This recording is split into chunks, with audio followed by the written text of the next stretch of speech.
রয়েছি আমি মাহিপাল। আসাম রাজ্যের পুরাতন করিমগঞ্জ জেলায় শনিবার বাদরপুর পুলিশ বন্ধের সমর্থনে 100-র অধিক পিকেটার ছাত্রকে গ্রেপ্তার করে বাদরপুরের টাইম আর্ট পোর্টালে সাংবাদিককে বিজেপির এজেন্ট আখ্যা প্রতিবাদকারীদের। উত্তপ্ত পরিস্থিতি সামাল দিতে বাদরপুর এনসি কলেজে উপস্থিত শ্রীভূমি করিমগঞ্জ জেলার উচ্চপদস্থ আধিকারিকগণ। এই প্রতিবাদ সমাবেশ অনুষ্ঠিত হয় করিমগঞ্জ জেলার নাম পরিবর্তনের বিরুদ্ধে। কিছুদিন পূর্বে আসাম সরকার করিমগঞ্জ জেলার নাম পরিবর্তন করে শ্রীভূমি রাখা হয়েছিল। জেলার নাম পরিবর্তনের বিরুদ্ধে সমস্ত জেলায় বিভিন্ন দল সংগঠনের পক্ষ থেকে বন্ধের ডাক দেওয়া হয়। বাদরপুরের উত্তপ্ত পরিস্থিতি নিয়ন্ত্রণ করতে লাঠিচার্জ করতে হয় পুলিশ প্রশাসনকে।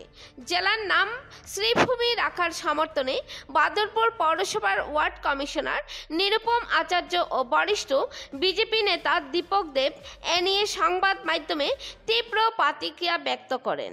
হাইলাকান্দি থেকে সিপ্রিয়ান দাসের রিপোর্ট। ধন্যবাদ। এটা বহুত শেমফুল ব্যাপার যে আজকে শ্রীভূমি নিয়ে কোনো ইস্যুস হয়েছে, কারো ভালো লাগতে পারে, কারো ভালো লাগতে পারে না, বাট এনসি কলেজ থেকে যেভাবে প্রোটেস্ট বের করেছে, যেহেতু এনসি কলেজটা আমরা এখন কাছাড় ডিস্ট্রিক্টের আন্ডারে চলে গেছি, হ্যাঁ, তো মানে তাছাড়া আমাদের এখানে এতটা কলেজেস এতটা স্কুল আছে, কেউ কোনো প্রোটেস্ট জানায়নি।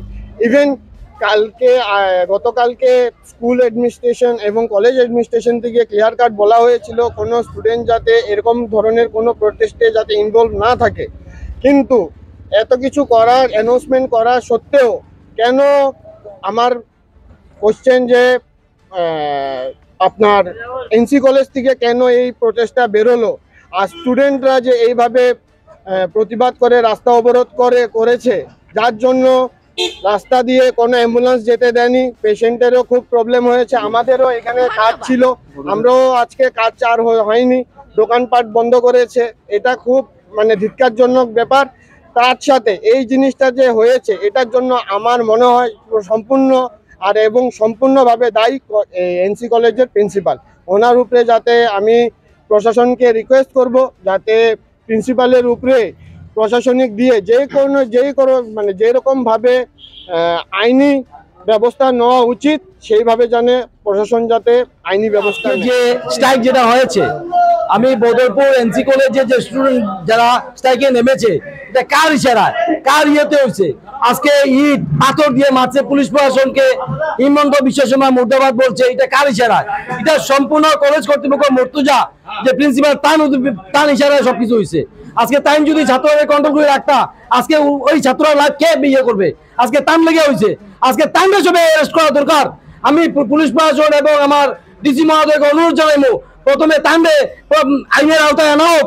আজকে টাইম লেগে এতটা স্টুডেন্টের লাইফ নষ্ট হয়েছে, সম্পূর্ণ দোষী হইল বদরপুর এনসি কলেজের প্রিন্সিপাল মর্তুজা হোসেন। আজকে টাইম লেগে সবকিছু হয়েছে। বদরপুরে যে স্ট্রাইক হয়েছে, এই ইট পাথর লাঠি জলছিরা কার উদ্দেশ্য হয়েছে? এটা কি প্রটেস্ট না কাশ্মীর মানাবে লেগে এইসব হয়েছে, না পাকিস্তান হইতো বদরপুরে? আজকে বদরপুর যেহেতু কাছাড়ের ইয়েতে, বদরপুরে কেন প্রটেস্ট হইতো, কেন শ্রীভূমিতে প্রটেস্ট হইলো না? এটা তার ইচ্ছাকৃত ভাবে তার কিছু স্টুডেন্ট নিয়ে, সব স্টুডেন্ট না, কিছু স্টুডেন্টকে নিয়ে তাই এই প্রতিবাদ মিছিল করছেন, যাতে বদরপুরে একটা দাঙ্গা হোক। প্রান্ত এই অঞ্চলকে কাশ্মীরে পরিণত করা যায় কিনা। আমার কাছে খবর আছে কোন কোন জায়গাতে ঢিল পাটকেল ছাত্র জমিয়ে রেখেছিল পুলিশকে মারার জন্য, বা সাংবাদিক বন্ধুদের উপরেও আক্রমণ করেছে। তার কোনো চক্রান্ত এই অঞ্চলে আছে, সেটাও জাজমেন্টে আসা উচিত। যে ষ্টুডেণ্টবিলাক যিটো কাম কৰিছে, আমাৰ মনে হয় এইটো নিন্দানীয় বিষয় আছে। কাৰণ আগামী দিনত যে ষ্টুডেণ্টবিলাক যে কাম কৰিব লাগে, ষ্টুডেণ্টবিলাক চাকৰি কৰিব লাগে, মাননীয় মুখ্যমন্ত্ৰী সেই আশা নিয়ে কৰি আছে।